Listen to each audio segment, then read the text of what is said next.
Assalamualaikum warahmatullahi wabarakatuh. Semangat pagi, salam sejahtera untuk kita semua. Apa kabar semuanya hari ini? Semoga dalam keadaan sehat dan baik-baik saja ya. Oke, izin. Hari ini saya akan mempresentasikan terkait project based learning saya bersama kelompok saya terkait industri hijau.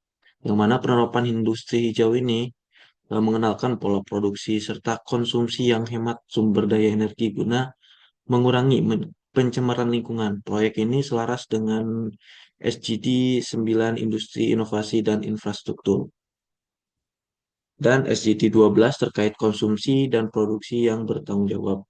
Sebelumnya saya izin memperkenalkan diri. Nama saya Muhammad Hafiz Soekarno dengan NIM 2602310751 dari jurusan Teknik Industri. Oke, izin saya melanjutkan.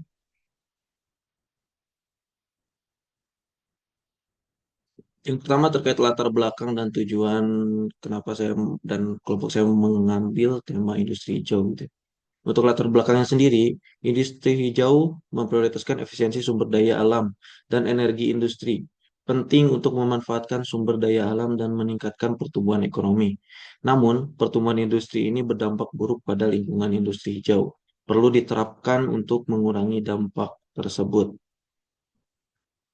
Untuk tujuannya sendiri, masyarakat berperan aktif menjaga lingkungan dengan mencontoh penerapan industri hijau. Mahasiswa menjalankan project based learning tentang penerapan industri hijau dengan mengenalkan pola produksi serta konsumsi yang hemat sumber daya energi guna mengurangi pencemaran lingkungan.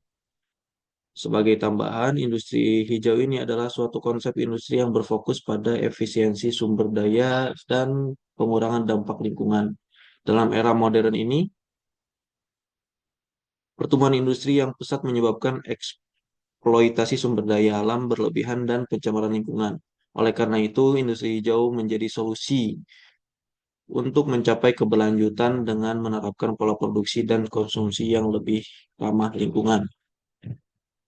Seperti itu. Izin melanjutkan. Untuk selanjutnya di rumusan masalah, di sini ada 4 poin utama rumusan masalah dari project based learning yang saya buat. Yang pertama, bagaimana dampak industri konvensional terhadap lingkungan dan sumber daya energi. Industri konvensional ini seringkali menyebabkan eksploitasi sumber daya alam yang berlebihan dan menyebabkan pencemaran lingkungan, seperti itu. Yang kedua, apa saja manfaat penerapan industri hijau dalam mendukung keberlanjutan lingkungan? Industri hijau ini bertujuan untuk mengurangi limbah, meningkatkan efisiensi energi, dan mengurangi emisi karbon. Lalu yang ketiga, bagaimana strategi yang dapat diterapkan untuk mendorong industri hijau ini agar lebih efektif lagi ke depannya? Dukungan kebijakan pemerintah, tentunya inovasi teknologi ramah lingkungan, serta peningkatan kesadaran masyarakat dapat menjadi solusinya. Mungkin nanti setelahnya akan saya jelaskan secara rinci. Yang poin 4, bagaimana industri hijau berkontribusi terhadap pencapaian SDG, tujuan pembangunan berkelanjutan, seperti itu terkait SED 9 ataupun terkait SED 12 yang mengenai konsumsi dan produksi yang bertanggung jawab maupun industri inovasi dan infrastruktur. Next. Oke, kita masuk ke poin inti dari presentasi ini. Yang pertama, kita akan membahas terkait penerapan industri hijau dalam SDG. Yang pertama, SDG dan industri hijau. Penerapan industri hijau dengan pola produksi dan konsumsi yang hemat sumber daya energi merupakan salah satu fokus utama dalam mencapai tujuan pembangunan berkelanjutan. Yang kedua, konsep industri hijau itu sendiri.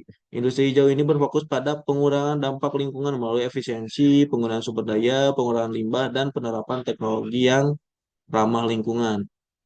Yang ketiga, kontribusi pada SDG industri hijau berkontribusi pada tujuan 9 dan tujuan 12 yang SDG 9 dan SDG 12 maksud saya ya, terkait infrastruktur dan inovasi, lalu terkait konsumsi dan produksi yang bertanggung jawab. Seperti itu. Oke, izin melanjutkan. Untuk yang selanjutnya terkait dampak lingkungan dan ekonomi. Untuk dampak lingkungannya sendiri, salah satunya terkait implementasi industri hijau ini dapat mengurangi dampak negatif terhadap lingkungan, termasuk emisi gas, rumah kaca, dan polusi. Poinnya itu. Yang kedua terkait dampaknya terhadap pertumbuhan ekonomi. Transisi menuju ekonomi hijau dapat menghasilkan pertumbuhan ekonomi yang lebih baik dengan mengurangi emisi karbon dan meningkatkan efisiensi energi. Lalu yang ketiga ada terkait lapangan kerja. Penerapan teknologi hijau dapat menciptakan lapangan kerja baru di sektor-sektor berkelanjutan seperti energi terbarukan dan pengelolaan limbah. Untuk metode pelaksanaan proyeknya yang pertama jelas terkait observasi dan wawancara tadi ya, rekan kerja terkait eh, tantangan industri hijau. Yang kedua terkait pembagian tugas, ini nanti pembuatan proposal, observasi wawancara, dan menyusun laporan dibagi antar anggota tim. Lalu terakhir rencana kegiatan. Kita lanjut ke faktor penghambat dan solusi. Untuk faktor penghambat dan solusi dari proyek yang telah kami lakukan dan saya lakukan gitu ya. Yang pertama, kurangnya edukasi. Ada beberapa faktor di sini, ada tiga faktor, sorry. Yang pertama, kurangnya edukasi. Kurangnya edukasi ini masyarakat mengenai pentingnya energi ramah lingkungan dan manfaat jangka panjang dari produk ramah lingkungan ini. Yang kedua, biaya tinggi. Biaya penelitian dan pengembangan teknologi ramah lingkungan yang tinggi menjadi tantangan besar, terutama bagi pelaku industri kecil dan menengah seperti itu. Yang ketiga, peran pemerintah. Peran pemerintah ini sangat penting, dinilai belum optimal untuk hal ini dari hasil observasi kami, karena belum adanya payung hukum yang kuat serta penerapan regulasi yang ketat. Seperti itu. Kita lanjut ke saran dan kesimpulan. Untuk sarannya, ini meningkatkan edukasi dan kesadaran masyarakat mengenai manfaat produk ramah lingkungan. Pemerintah perlu memperkuat lagi nih regulasi serta memberikan inisiatif bagi industri yang menerapkan teknologi ramah lingkungan ini. Yang selanjutnya terkait kesimpulan dari proyek yang kami lakukan, masih terdapat berbagai hambatan dalam pengembangan industri hijau di Indonesia. Diperlukan upaya kolaboratif antar pemerintah, industri, dan tentu masyarakat. Untuk langkah strategiknya, Indonesia atau kita dapat mempercepat transisi menuju industri yang lebih ramah lingkungan dan berkelanjutan, sehingga dapat memberikan manfaat jangka panjang bagi ekonomi masyarakat dan lingkungan. Oke, selanjutnya poin refleksi pribadi dari saya dan tim ya. Ada tiga poin terkait yang pertama adaptability, kemampuan beradaptasi. Selama proyek ini, tim terutama saya mempelajari bagaimana industri hijau ini harus beradaptasi dengan tantangan yang ada, terutama dalam proses produksi yang ramah lingkungan. Wawancara dengan rekan kerja untuk menunjukkan bahwa setiap industri memiliki tantangan unik dalam mengurangi konsumsi energi dan limbah.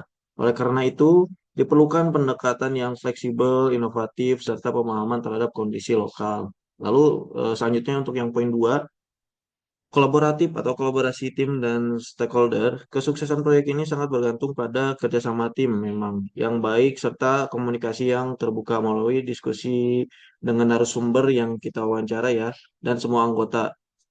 Dengan dapat dipahaminya visi misi proyek dengan lebih baik. Selain itu, keterlibatan berbagai pihak sangat penting seperti narasumber, terus tim terkait terhubungnya. Poin nomor tiga, terkait social awareness-nya, kesadaran sosial. Proyek ini meningkatkan kesadaran kita dan masyarakat tentunya mengenai pentingnya industri hijau dalam mengurangi pencemaran lingkungan dan meningkatkan efisiensi energi. Masih banyak masyarakat yang kurang memahami dampak negatif dari konsumsi energi yang tidak bijak. Oleh karena itu, edukasi dan kampanye mengenai keberlanjutan menjadi hal yang sangat penting. Penerapan standar seperti ISO dan sebagainya menunjukkan bahwa regulasi yang tepat dapat mendorong perusahaan dan masyarakat, bahkan pemerintah untuk lebih bertanggung jawab terhadap penggunaan energi dan menjaga kelestarian lingkungan seperti itu. Itu untuk refleksi pribadinya. Kita lanjut. Mungkin sekian presentasi dari saya terkait proyek ini. Dan lebih kurangnya mohon maaf, saya tutup. Semangat pagi.